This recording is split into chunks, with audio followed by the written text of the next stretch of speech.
What is good, y'all? Welcome to Easy Does It, featuring me, your host, Easy, ultimate, ultimate Bears fan, ultimate Chicago Cubs fan. I'm sorry if you're a Sox fan. So far, we got one viewer in here, but pretty soon that number is going to skyrocket within the coming weeks. So yeah, pretty exciting stuff. What up, Frank? You know it. Yeah, that's the way it goes, man. That's the way it goes. So, I'm going to talk about a few things today. First of all, we talked about this a little bit with former Auburn legend and, of course, Chicago Bears legend in some ways, Devin Aromashodu. We talked to him a couple days ago just about, a lot about the Bears game against the Packers and how sad that was. Oh, I need to shave a little bit. That's okay.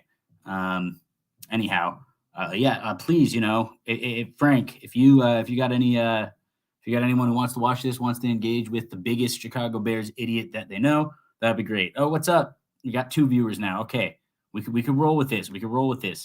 We're heading in the right direction. So, first of all, while I'm opening, just want to briefly say, as a Cubs fan, it is an obligation. Wilson Contreras of the Chicago Cubs just signed a 5-year, or he's in the process. Oh, what's up? 5 viewers. That's nice. He just signed a 5-year, or he's planning to sign a 5-year extension with the St. Louis Cardinals, big time rivals, of course. And as a Cubs fan, I understand the logic behind the decision, and I am still very sad about it. And even though he's going to St. Louis, I wish him nothing but the best, and I hope he strikes out every time he plays the Cubs. But I hope he puts up good numbers with St. Louis, because when he retires, he'll be remembered as a Cub. I firmly believe that still, although he will have success in St. Louis because he's awesome. Anyway, we're up to 7 viewers. That's great. That's more than last time, so we're headed in the right direction. That is awesome. Please engage with me, comment. I might say something that's unbelievably stupid, and I want to hear how stupid I am. A lot of what I'm doing is about, I'd like to be educated. I want to learn stuff as I go about this. Because I'm a big fan. I'm an NFL historian. I know a lot of things, but at the same time, part of being a fan is kind of being an idiot. I think I'm full of crap. I have to be just like some idiot who's full of crap. Please show up in the comments and tell me how I'm full of crap, because I genuinely want to know, because I have to be, right? Yeah, that pretty much reflects my sentiments. Just let me know that I'm full of crap, because it helps me. It helps me to know how stupid I am sometimes. So with that being said, now that I kind of highlighted my stupidity a good bit, I want to start by saying, just in regard to the Chicago Bears, Justin Fields is very clearly a franchise quarterback. All right. He's not where he needs to be yet. He's getting better every week, though.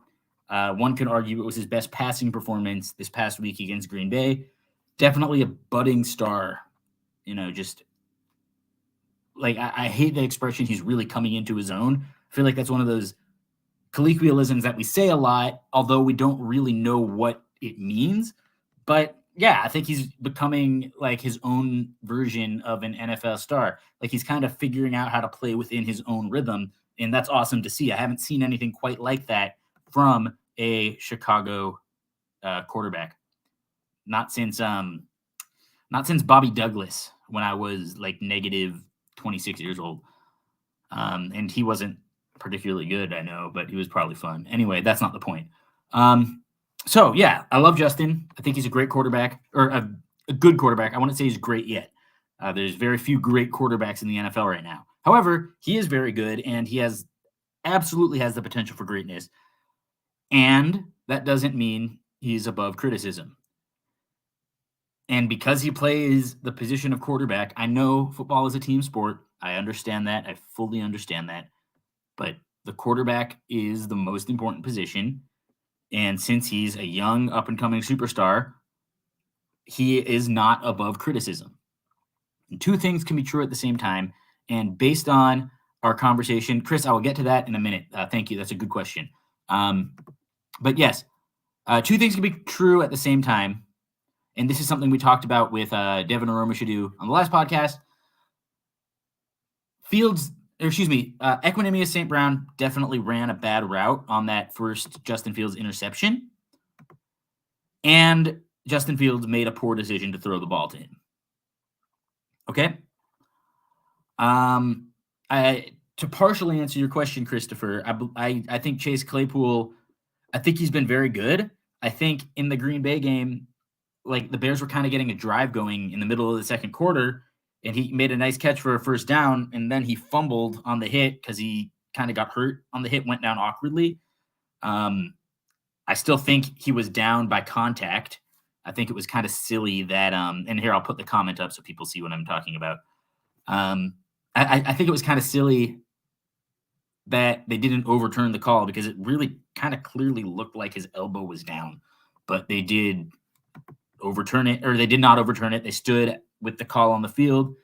It was a fumble. And yeah, I know, Chris. Yeah, it's typical Cubs shit. That's fair. Yeah, I'm not going to argue with that. But yeah, I do think, Claypool's a very solid receiver. Also, I just want to put on the record, I don't dislike the White Sox. Matter of fact, I like the White Sox. I think it's like a Mario Wario thing. And the Cubs and White Sox kind of trade off who's Mario and who's Wario every year.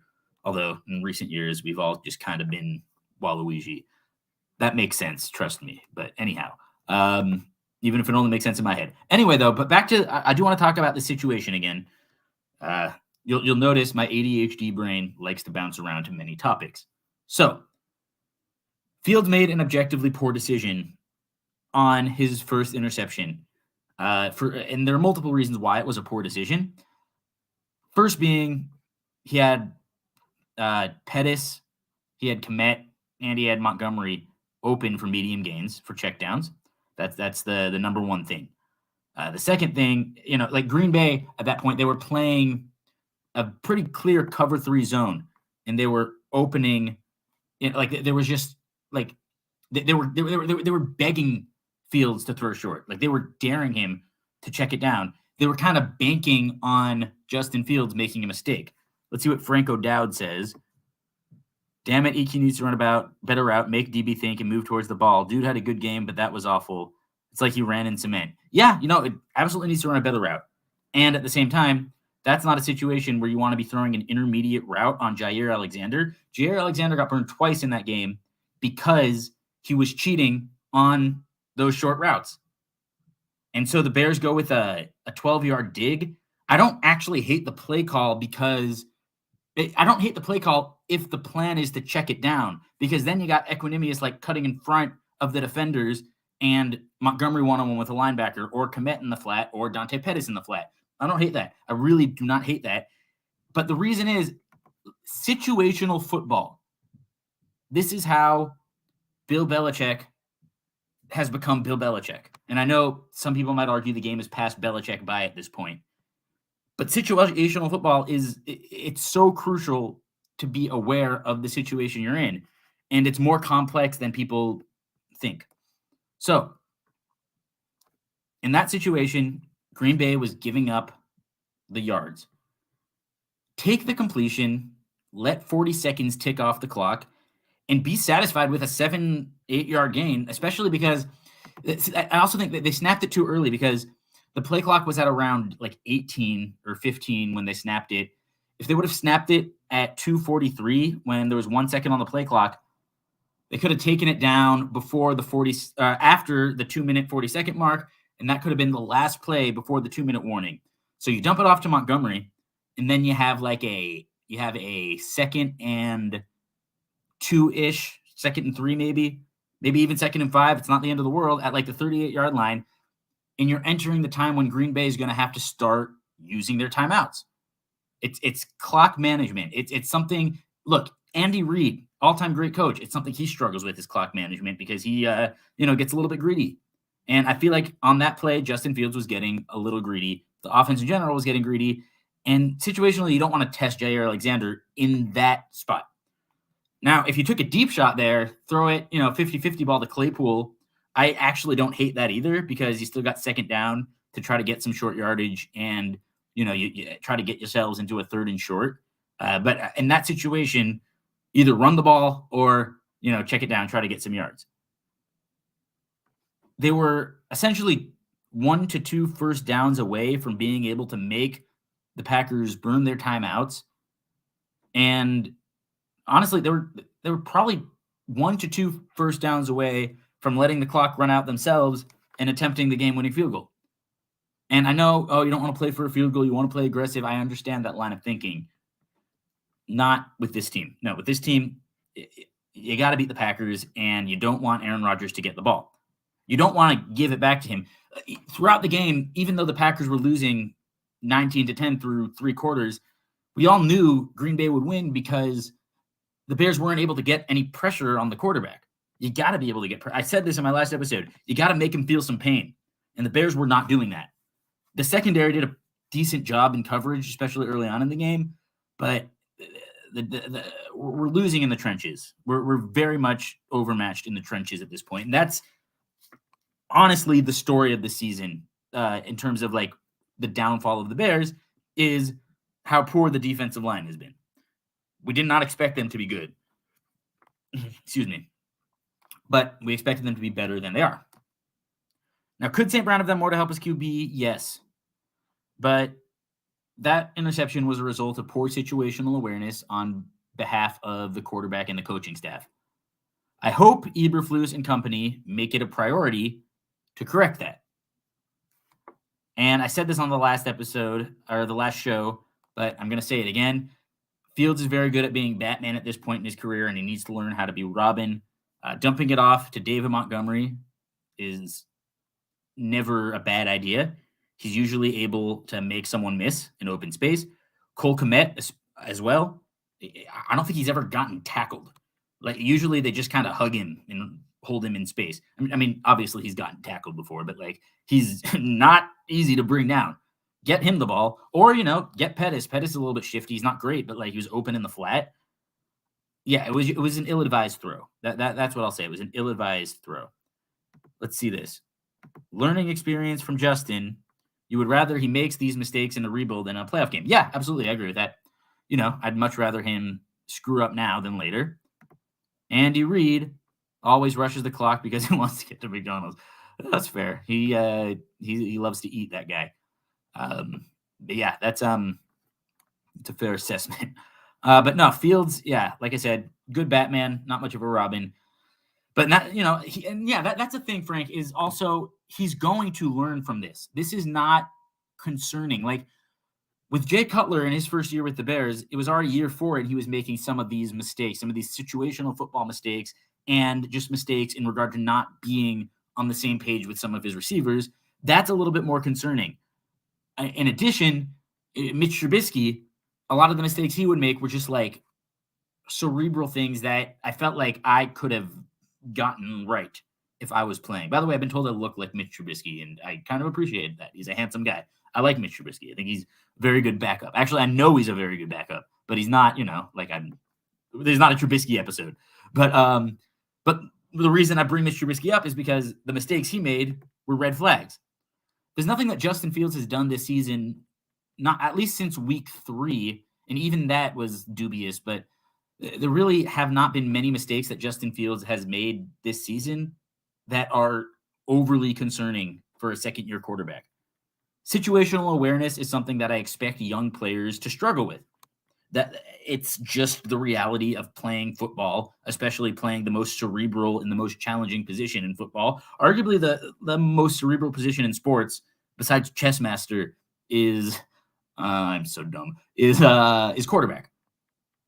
And for the most part, Fields has been excellent, and he's made some mistakes, and none of the mistakes that he's made are necessarily a reflection on him as a player.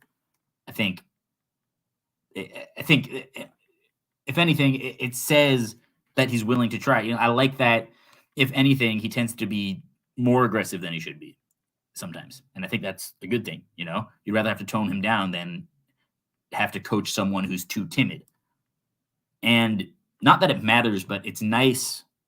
It is somewhat refreshing that the mainstream media is finally, taking notice about Justin, recognizing that we got ourselves a ball player. And I'm hoping, I know it's not important, but I'm hoping that, just like the buzz surrounding Justin eventually leads to people wanting to come play with him, I should say, rather. And I think it will. I absolutely think it will. And I hold Fields to such a high standard because he's played at a high level and he's earned himself very high expectations. He's a good quarterback and he has to be better, and that's okay because he will be. And like I said, I hope and I think that people will want to play with Justin Fields. I think that, he's kind of established himself as one of those fun guys. Please vote for him for the Pro Bowl, okay? I cannot stress this enough. Terry Bradshaw, great interview on how good Justin Fields is going to be. Yeah, someone once said Terry Bradshaw can't spell the word cat if you spotted him the C and the A, which, I mean, yeah, that might be true, but he knows his quarterbacks. He knows his football, that's for sure. And yeah, I mean, a lot of people, like I said, he's people are recognizing that Justin is a baller. He's just a baller. That's a fact. With that in mind, please vote for him to the Pro Bowl. I know y'all think the Pro Bowl is ridiculous. I know, I'm pretty sure they're not even playing a game this year. They're just doing a skills competition. Still, please give him all the votes and support because, for one, it might be good for his confidence. For another, if he does, God forbid, falter out, it's good to have that on a resume. And he won't falter out. I shouldn't even say that, but the main reason why you should vote for him for the Pro Bowl is because then you get him in a position where he could be practicing and playing with a lot of other elite players at in this field. And first of all, it could he could by default be his own ambassador in some ways, kind of a recruiter in some ways, in the sense that by mingling with a lot of talented players who might not be tied to their current teams, maybe they'll bond. Maybe he'll, pull a little bit of a Kevin Durant recruiting Kyrie Irving kind of thing. Not the best analogy, but I do think y'all see where I'm going with this. Send him to the Pro Bowl. He could learn from a lot of very talented people there. And, he's got a chance to, maybe coax some people to come over to Chicago. And speaking of people coming over to Chicago, I'm going to talk a little bit about some of the prospects for the Bears. And this episode, I'm not gonna emphasize the draft as much. I'll bring up some guys that I'd like to draft for sure, but I'm going to talk a little bit about the free agency pool because the Bears have just an unbelievable amount of money. They have so much money. So they're going to spend it, right? They better spend it. You gotta improve the team. So what are they going to do? I think the number one priority in free agency has to be Daron Payne. Assuming Washington does not pick up his contract, he is an absolute menace as an interior defensive tackle, or interior defensive lineman. A defensive tackle is the position name. I'd love to see the Bears get him because the Matt Eberflus defensive scheme, as he said, and I don't know a ton of the nuance behind this, but I do know based on reports and based on what Eberflus has said, is that the key components of this defense are having a really good 3-tech or a really good defensive tackle. And I believe Payne would be the 3-tech. Although, yeah, I believe Payne would be the 3-tech defensive tackle. And, I'll get to who I want the other defensive tackle to be, but I'm pretty sure y'all have a guess. But in addition, yes, so having that defensive tackle is very important. That is a key. I'd also like to see the Bears go after, if he becomes a free agent, which, assuming the Bucs don't pick up his contract, Jamel Dean. This would move Kyler Gordon to nickel, and it immediately bolsters the secondary. Gives us, I'd argue, a very strong secondary if Kyler Gordon is, in the slot. You got Jamel Dean on one side, Jalen Johnson on the other, and then Eddie Jackson and Brisker. That's kind of our own variation, our own take on the Legion of Boom. And Jamel Dean, really good corner. He can play man-to-man, good speed, can do some zone. It would be nice to have a guy like that who's really proven his worth. Word around the NFL is, thank you for saying that, Frank, because I was actually going to get to that. So word around the NFL and friends close to him is that if they offer J.J. Watt a deal, he wants to come to Chicago. I don't know where you heard that, but that's good news. And I absolutely think it would be true. And I would love for the Bears to sign J.J. Watt. I know he might be a little past his prime. He's definitely, he's had his fair share of injuries, troubles in his career. He's not the same player he once was, but he's still better than what we got. The player he is now is definitely better than whatever we got on the defensive line. I do think Demarcus Robinson? I believe his name is Demarcus Robinson. He's, please correct me if I'm wrong, the current defensive end for the Bears, as well as Trevis Gibson and Al-Quadin Muhammad, who should not be in a Bears uniform ever again. He's probably the worst. He's the most invisible player I've ever seen. But that's fair. Yeah, we could go out and get a nickel. That's a good point. Because I know Gordon was excellent in college playing opposite Trent McDuffie, where he was also tested a lot because Trent McDuffie was the number 1 pick, was a first-round pick. Tyler Gordon was the number 2. He was the second Husky selected in the second round. And teams wouldn't try Trent McDuffie. They would try Gordon a lot, and Gordon more than held his own well enough to become the second pick. And this is like a pass-happy, offensive Pac-12 conference. So, yeah, that's why I do think Gordon will – he could definitely play great on the outside. The reason why I say he could also be good in the slot is because I've seen him come up and make some of those tackles, do a lot of the dirty work.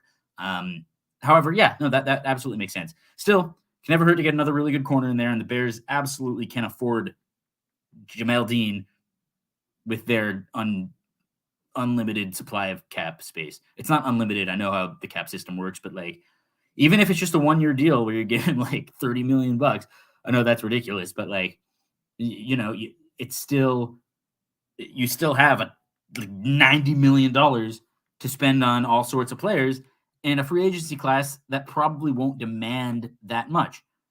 But back to J.J. Watt, the reason why I'd like to have him is partially because he's still a productive player, good defensive end that has to be respected, but also because he's a great mentor.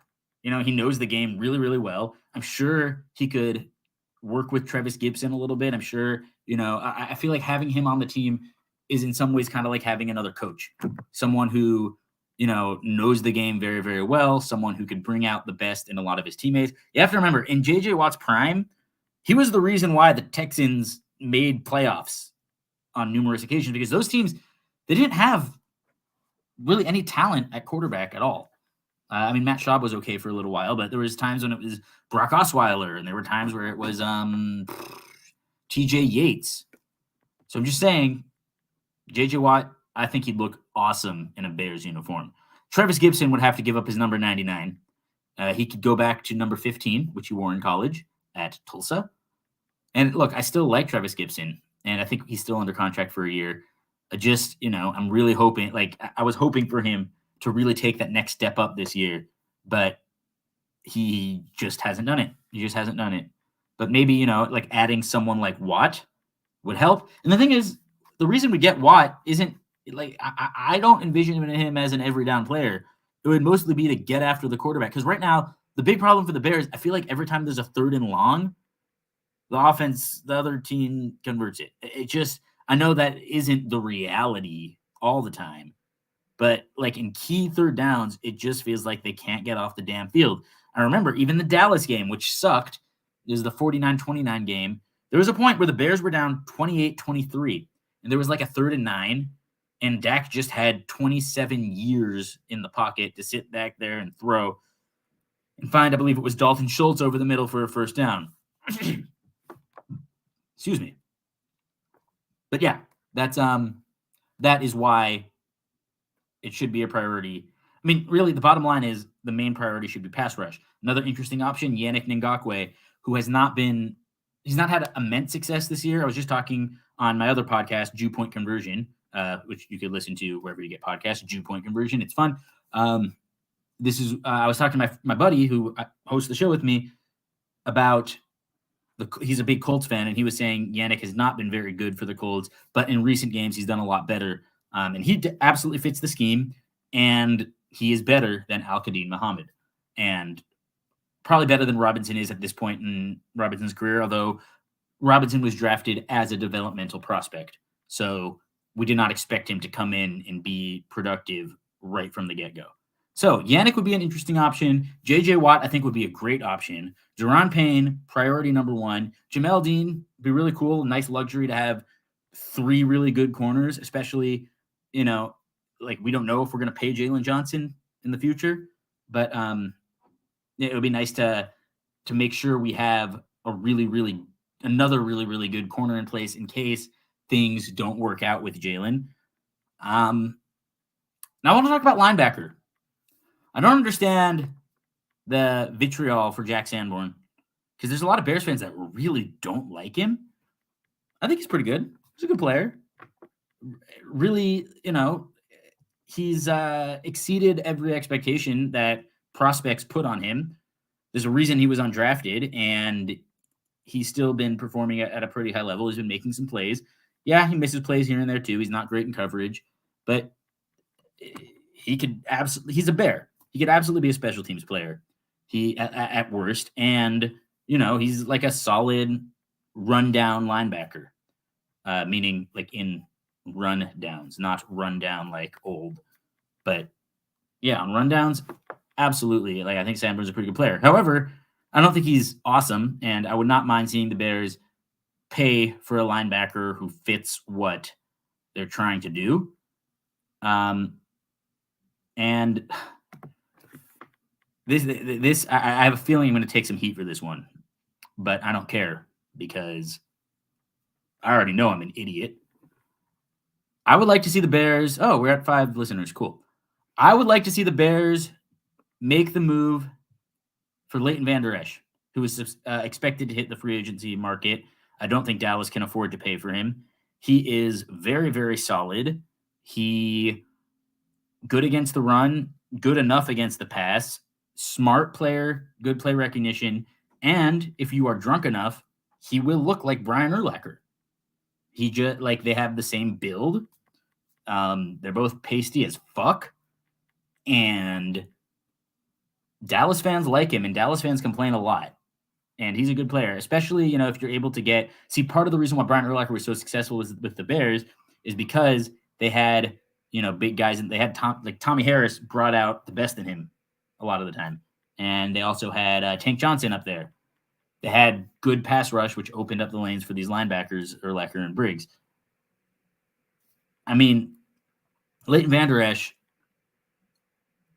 I'd feel very comfortable with him in there at middle linebacker because he could hold his own against the run, and he's just been very solid. Also, do you know he's only 26? That blew my mind when I found that out. I did not know he was only 26 years old, but he's been having a very nice year for Dallas, and I would not mind seeing the Bears pick him up, especially because, like I said, it's a lot of money. If you front load the shit out of the contract, you can't really, you're not going to be handcuffed to a deal that prevents you from signing other players. So yeah, I'd like to see Vander Esch in there. Sanborn can move over to the Sam, or he could be a reserve special teams guy. Man, I just was coached on how to say this guy's name, and I already can't say it. I think it's Bobby Okereke. Okereke. Anyway, he's with the Colts. He knows the defense. He'd be probably more equipped to be, I believe the will linebacker is the one that's supposed to be excellent in the Eberflus scheme, the one that's supposed to be really good in coverage and whatnot, and good at stopping the run. Okereke seems like a beast. Every Colts fan I've talked to holds him in high esteem. So it'd be nice to get those 2 linebackers, although spending a bunch of money on linebackers in free agency isn't always the best approach.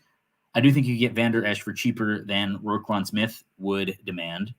I'm not entirely sure what the market value on Vander Esch is, but whereas Roquan Smith wanted to be the highest paid middle linebacker in football, I don't think Vander Esch would demand nearly that much money. And just, going off, he's a good middle linebacker.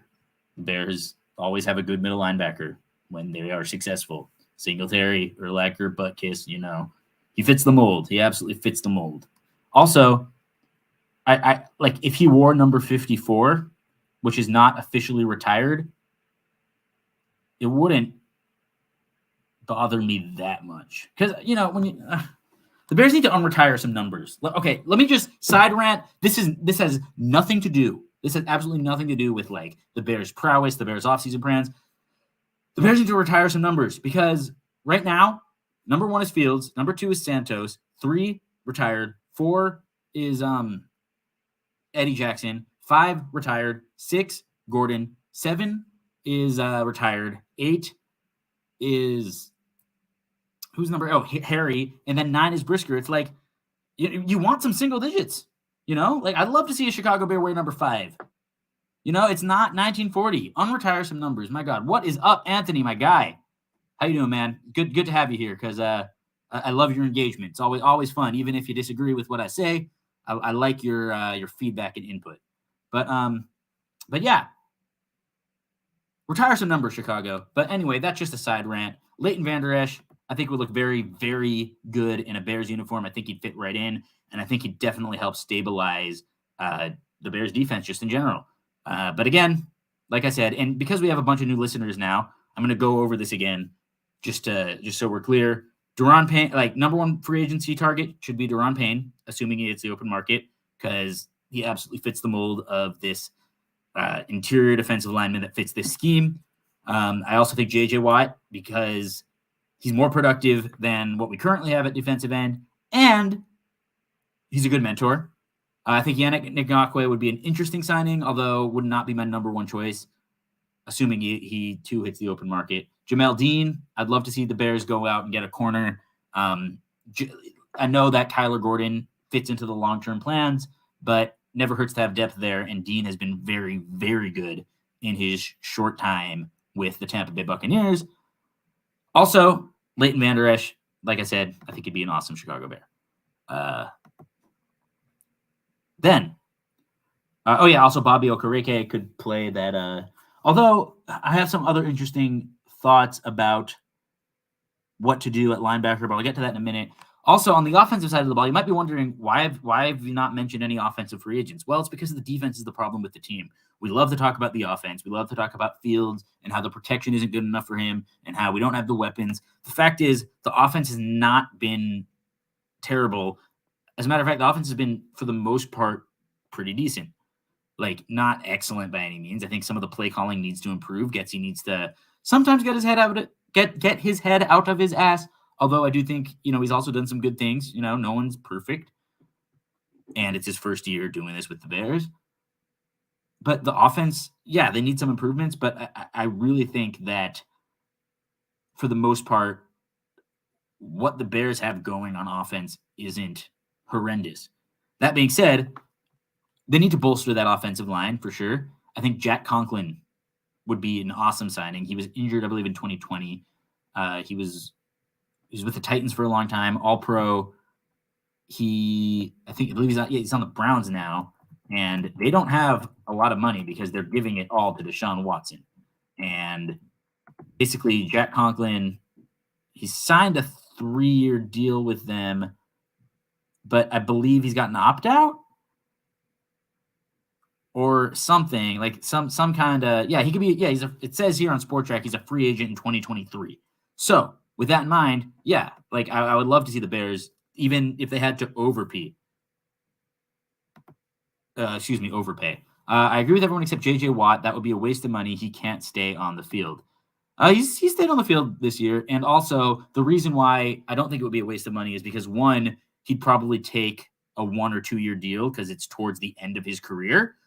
And so it's like, if we got all this money to spend, that would be it makes sense to, take that chance. And for a second reason, I still think even if he's not on the field, I think he's a great mentor. And the Bears have a lot of young defensive linemen. And by a lot, I mean Travis Gibson and Demarcus Robinson. If I'm getting his name wrong, I'm very sorry. But they could definitely use some tutelage from, that's a funny word, tutelage from J.J. Watt. But yes, Jack Conklin, love the guy. I think he's, played at Michigan State. He's had a very successful NFL career so far. And, 2-time first-team All-Pro as a right tackle. the Browns really do well at getting tackles for everything in their shitty history. They've gotten offensive tackles right. But yeah, and I wouldn't even mind if the Bears overpaid a little bit for Conklin because he could really bolster that right side of the offensive line, and that is the most important thing. Is protecting the QB, and then if you have an offensive line of the interior, Whitehair, still solid, pretty much a league average guard, but not bad. And you got Tevin Jenkins, who's just a mauler, and then you got Conklin there. Then now we're talking. Now Alex Leatherwood did a good job against Green Bay. I'd like to see more of Alex Leatherwood. I still think that Alex Leatherwood should primarily focus on being kind of like that swing offensive lineman that could come in and play any position on a whim. He should get some reps in the preseason and practice at center. He should take reps at guard. He should take reps at tackle. He should get reps as the, tackle eligible, the sixth guy, maybe get a couple of catches. Who's at center? Oh, well, I think we should stick with Sam Mustipher. No, I'm kidding. No, okay. The thing about center is, first of all, to be fair, Mustipher has improved this season. He's not good, but he's not as horrendous as he's been in the past. That being said, yeah, we do need a new center. And I'd like to seek him out in the draft. Although, Jason Kelce, if he does hit the market, I'd absolutely take Jason Kelce on a 1-year deal. Same with Rodney Hudson from Arizona. But Kelce would be great. Kelce would be the dream, but I don't think Kelce's going to hit the open market. And even if he does, I could see a scenario where the Bears give him, I don't know. I still think he'd take a 2-year deal and, probably incentive ridden. And I don't think it would all be guaranteed. So yeah, I'd say my solution is Kelce, but no, Mustipher is going to be the scout team center in my perfect world going forward because he knows the scheme and he, knows the Bears ish. And he could probably give some of those defensive tackles some brownie points in practice, because he'll get beat a lot. Really, my biggest problem with Sam Mustipher is that Aaron Rodgers says he owns the Bears. Kenny Clark owns Sam Mustipher. That's really the issue. And even though I have noticed improvement from Mustipher, and I do want to give him credit for that, he's still he's still a liability, and that's just the reality.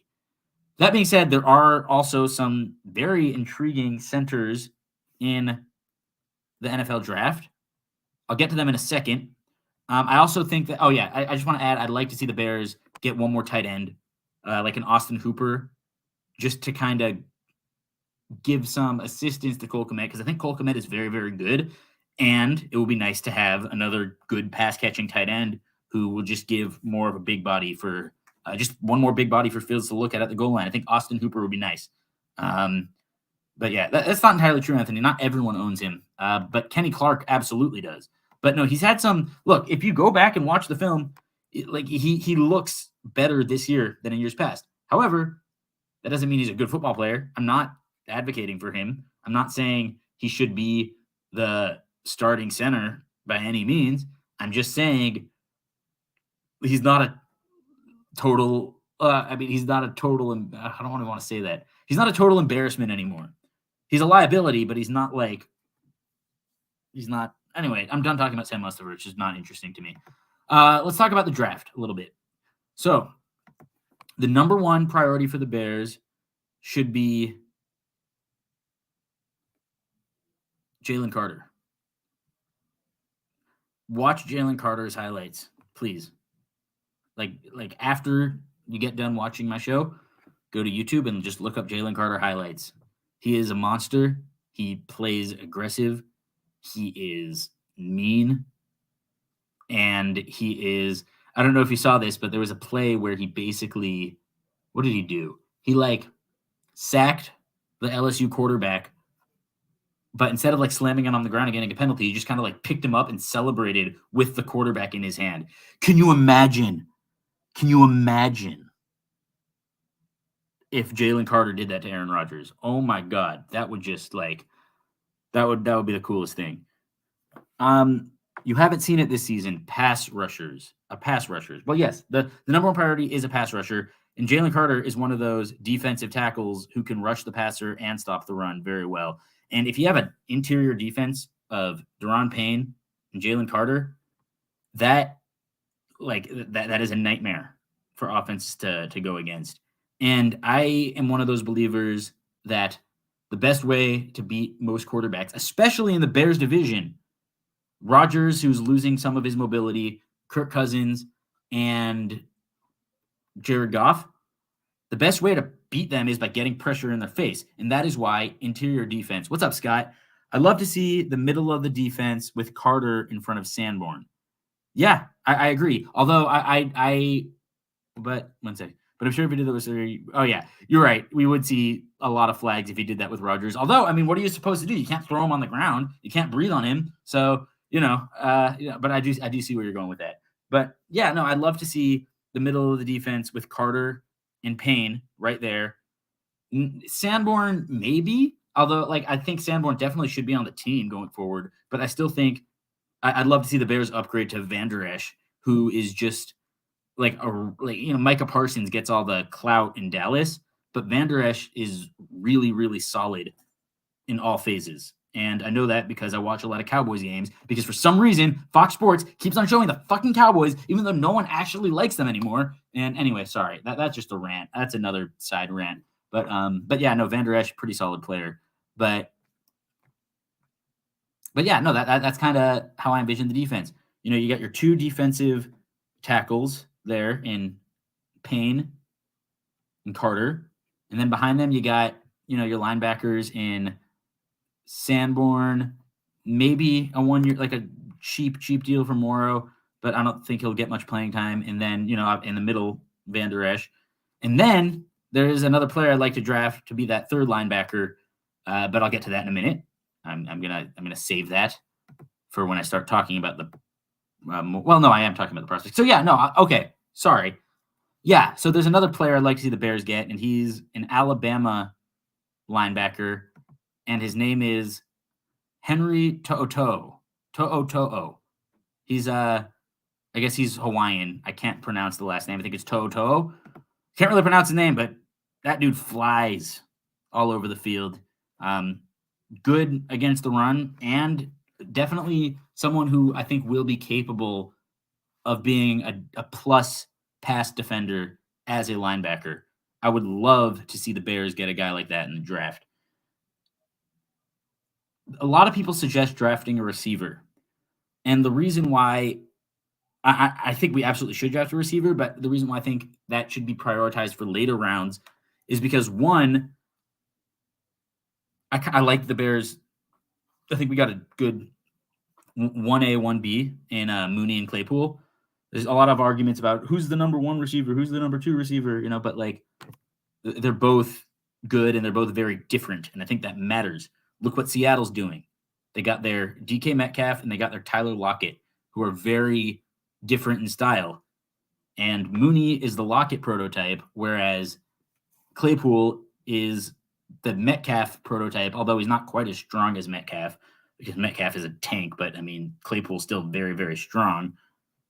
If you put 1,200 pounds of ass in front of the front four in front of any linebacker, they'll flourish. I mean, generally true, but I've seen a lot of 300 pounds of suckage in my day. It's a weird sentence. I take that back. Well, actually, I don't. It's true. But yeah, so then you're good, solid interior defense. You got your linebackers there. So yeah, I'd like to see Van Der Esch, Sanborn, and Henry To'oto'o from Alabama would be a very nice addition, I think. And then, if for some reason the Bears don't get Jalen Carter, like if they accidentally back up and win a couple games by mistake, Myles Murphy, the defensive end from Clemson, would be a very interesting option. He strikes me as one of those, not the highest ceiling, but a very high floor. Like he'll be a solid defensive end at the worst. Yes, thank you, Frank. That is what's up. This is what's up. Receiver after the 4th and 5th round, signed a good veteran receiver, maybe two, worried about the rest. Because yes, Claypool and Mooney, they kind of alternate as, number one receiver week on a week-to-week basis. And Fields and Claypool, they'll build a chemistry after working together for an entire offseason. So don't even worry about that. And by the way, they had some connections this past week against Green Bay. And then, like I think they should absolutely bring back N'Keal Harry. I think there's no question about that. I think he's shown enough flashes to show that he's at the very worst a good, solid depth receiver. And people are going to hate me for saying this. I absolutely think St. Brown should come back and be wide receiver 6 or 7 because he's a good blocker. That's it. He shouldn't get many targets, but if you have him in the game as a blocking receiver, a lot of great teams do that. David Tyree was a blocking receiver. He happened to have that amazing Super Bowl catch that we all remember. But the thing is, when you have a young quarterback, you want to get veteran receivers because that's the way they grow. You want them to have guys who have already established themselves as good, solid wide receivers because you don't want a young player learning with too many other young players who have not adjusted to NFL life. And that is why I don't want them to be super rookie dependent at receiver. I do think Bayless Jones, another year under his belt, maybe he'll have, he could definitely be used as a gadget guy. They were constantly calling that motion fake jet sweep play, but they never actually gave it to him last week against Green Bay, which I thought was weird. But yeah, I definitely like Jarvis Landry. Be a very interesting signing for the Bears. I think in addition, I'd like, someone, I know Landry doesn't have a lot of production this year, but you want someone, when it comes to the receiver room, you want a veteran presence who can make himself available on third down, someone who's battle tested, who Fields could rely on when he needs a conversion. We're not asking a guy to put up the best numbers for our fantasy team. We're not asking someone to get you 100 catches. We're asking for someone who will be reliable, available, and a good influence on the other receivers in the receiving room.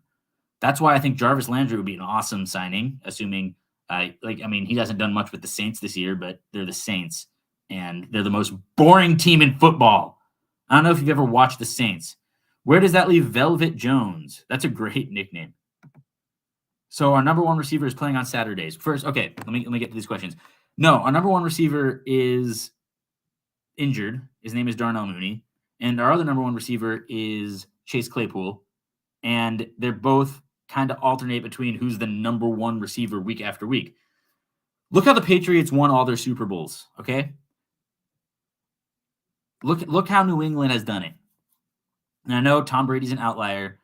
They never had a bona fide number one receiver. They had Randy Moss, but they didn't win the Super Bowls with him. They had a bunch of guys who were capable of carrying the load in different weeks. That's why Mooney and Claypool are so good and so unique to the Bears is because they both beat different kinds of coverage. So if there's a team that, has prioritizes being big in the secondary and, kind of being able to bully receivers, you got Claypool to go up against that and, to get physical with them. And at the same time, you got Mooney to beat them with speed. And if you got guys that could, drape themselves all over Claypool and, just not let him get any yards, you got a guy like Mooney who is, an absolute speed demon. Jarvis Landry, a hard no. We need a number one. Okay, Anthony, let me tell you why that's ridiculous. Because we need depth. It's not about who's the number one receiver, who's the number two receiver.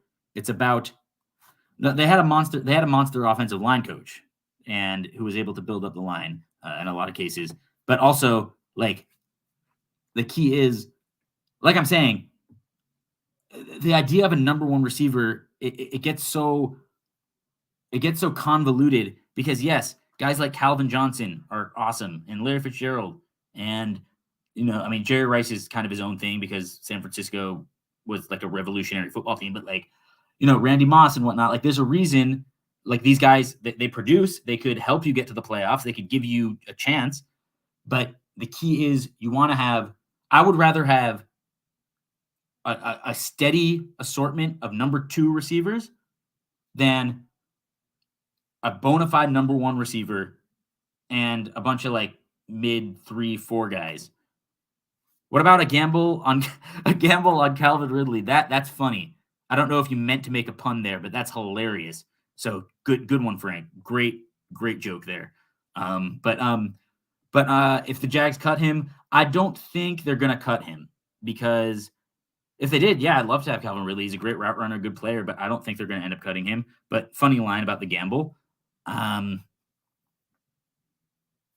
We need depth, and that comes through the draft, like Frank said. Yeah. And one receiver I love in the draft, not my favorite receiver in the draft, because my favorite receivers in the draft are probably going to go earlier, and we should not draft a receiver in round 1. Probably should not draft one round 2.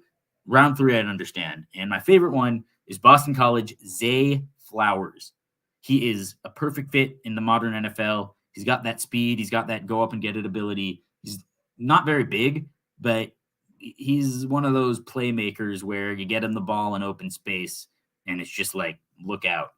And I think, if you put him, Mooney, and Claypool on the field all at the same time, it's, it'll be challenging for defenses to stop that. Remember, the Bears are doing fine on offense. They're not doing great on offense, but what they've been doing works. The number, okay, look, I see where you're going, Frank. Number 1 is damn important, but like, there are weeks when a number 1 receiver doesn't perform well, because you can game plan number 1 receivers out of certain games if a defense is good enough. Like, that's kind of the Belichickian method, is take whatever number 1 receiver, like make the other team play left-handed. Take whichever team has a number 1 receiver and just like crowd him, bracket him every play. Go back and watch Patriots, Falcons, not the Super Bowl, but a few years before, back when Tony Gonzalez was there. The Patriots literally put 2 corners directly on Gonzalez like it was like a punt return kind of thing. And it worked. They won the game. And that's just, obviously one example of one game from years and years ago. But the point is, especially when you have Cole Kmet, a guy who I think is an excellent tight end. I think he's really, establishing himself, kind of starting to really set himself apart. I think that if you have, I think that every weapon on the Bears, from Mooney to Claypool to Kmet, they are all high-end 2s or low-end 1s. But I don't want to get into this 1-2 conversation, because I feel like that kind of traps us. It traps us into this level of thinking where there's only one way to beat certain teams, and that's just not the case. Every game is different, and there are going to be some games where Claypool shows out, and there are going to be some games where Mooney shows out. You want the Bears to be a team that pisses off fantasy football owners, because they're like, why did Mooney do so well this week but so badly this week? Well, it's because the Bears are advanced. It's because the Bears know how to spread the ball around. The best quarterbacks are the ones who can spread the ball around. Look at Josh Allen making something out of this guy named Jay Davis. When you have a Jay Fields, you have an extra weapon that defenses must focus on. Yeah, that's true. Last three Super Bowl winners, okay. Let's unpack that for a second.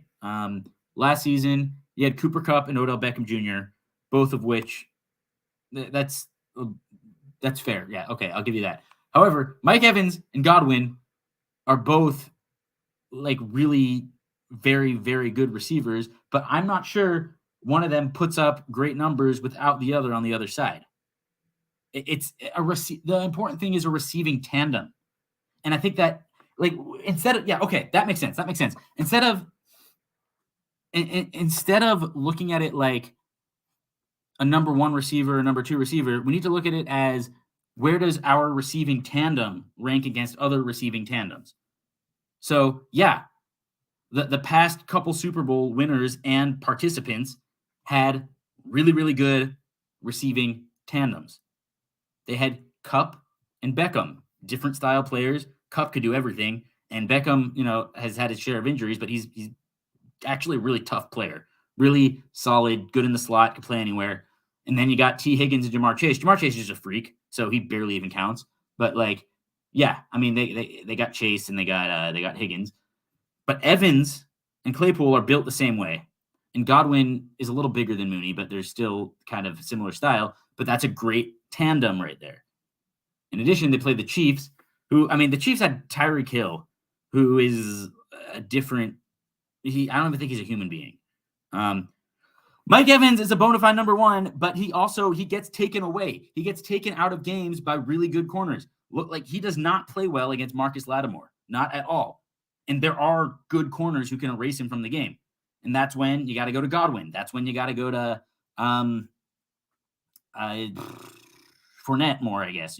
I'm just saying it's not as simple as having a bona fide number one. It's what we need is a strong receiving tandem that can challenge other teams' secondaries. But still, the offense isn't the problem with the Bears right now. The problem is the defense. Yeah, the offense needs improvement too, but I mean, the number one priority should be getting defensive players. There's a guy from Pittsburgh I like. I'm going to butcher his name. As a defensive end, his name is Habakkuk Baldonado. I like him. I've just seen a little bit of his tape. He's pretty good. I like their helmets. And yeah, I think I just think he's got kind of the length to make it, and he fits the scheme. And then best tight end Kelce, sir. Yeah, Kelce's awesome. But I mean, are we talking receivers or tight ends? Because I mean, look, I know we're talking. I guess if we're talking weapons, then yeah, you want a bunch of really good weapons. But I mean, the number, yeah, that's fair. The number one weapon on the Chiefs is Travis Kelce. The number one weapon on the Bears is Justin Fields.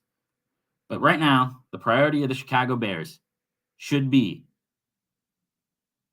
on offense, should be feeding into this wide receiver tandem that we already have, because Claypool and Mooney, that could be like a tier one wide receiver tandem to go up there with the likes of Waddle and Hill. I know Waddle and Hill are very different in style from Mooney and Claypool, but they're still very productive. They put defenses in a quandary. Kelce's more of a receiver than a tight end, kind of, but Kelce blocks. Like, Kelce's cool with blocking. That's another thing. The Niners, they, the reason why they're competitive every year and the reason why they're good now is, they got their, obviously Deebo Samuel, who might be a number one receiver, but they also got like really good guys to complement him in what's his name? Brandon Ayuk and Jennings. I can't remember Jennings' first name. Sorry, Jennings, but he's a good player, number 15 on the Niners. And just in general, tandem over number one. But yes, Anthony, you cannot stress this enough, my man. Number one priority of the Bears should be that defense. That is facts. And yes, I said I'd talk about the centers in the draft. I'll talk about that real quick. There's a guy, why am I blanking? Oh, Jarrett Patterson from Notre Dame. I know Mustipher also went to Notre Dame, but Patterson is supposed to be better than Mustipher. He'd be an interesting pick. There's Ricky Stromberg, I remember, from Arkansas. I think he's fallen off some draft boards lately, but he could be an interesting player. Also, he's had to deal with the challenges of playing a lot of SEC level defensive linemen, and he's held his own enough to be considered a good player. So I think that's got to say something. John Michael Schmitz, I think his name is, from Minnesota, is coming out this year. Good player, good off, and used to playing in the cold. It'd be nice to.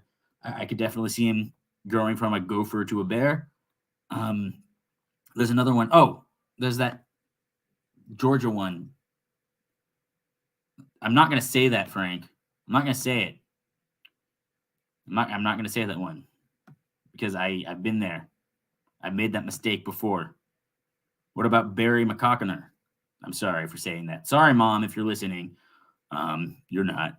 Anyway, but yeah. And then, but the main priority in the draft definitely should be defense. And I'd like to see the Bears in later rounds get a safety because I know we already got Brisker, but Jackson's not getting younger, and it would be nice to get someone just as depth, especially because the NFL is becoming more and more safety dependent, and I'd like to get one who's, not afraid to do a lot of the dirty work.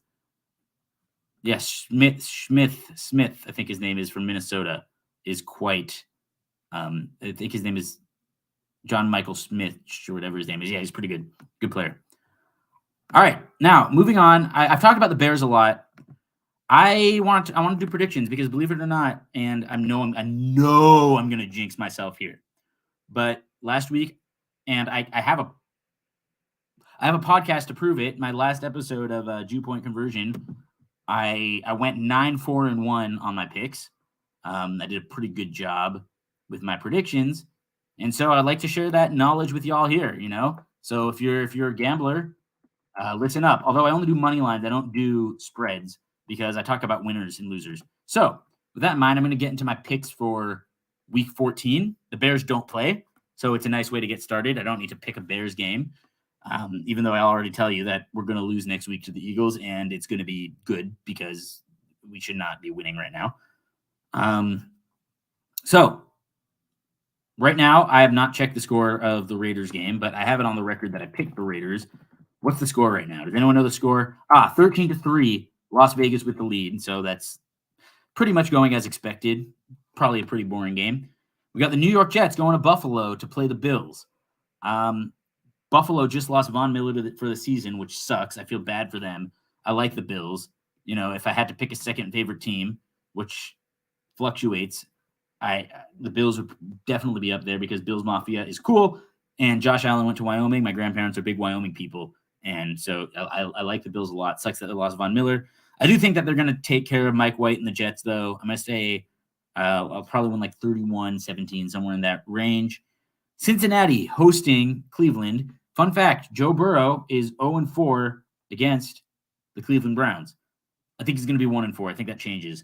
They're just a better team right now, and Deshaun Watson looks very rusty. Take Cincinnati to win that one. Houston going to Dallas to play the Cowboys. Yeah, I mean, Dallas is going to blow them out. I can't imagine Houston getting this upset. It would be cool. Root for Houston. We want to improve our chances of getting that number one pick, but Dallas should win that game. Minnesota at Detroit. This should be interesting. I like Minnesota to win this one. This one's tough because Detroit's very good at home. I'm going to say, for the sake of being annoying, I'm going to take Minnesota to win 27-26 on a game-winning touchdown reception by TJ Hawkinson. I almost said Watt, but obviously it's Hawkinson. Philadelphia going to New Jersey to play the New York Giants. The Giants have been pretty good this year, but they're falling apart a little bit as of late. Philly's just rolling, and I think they'll continue rolling against the Giants.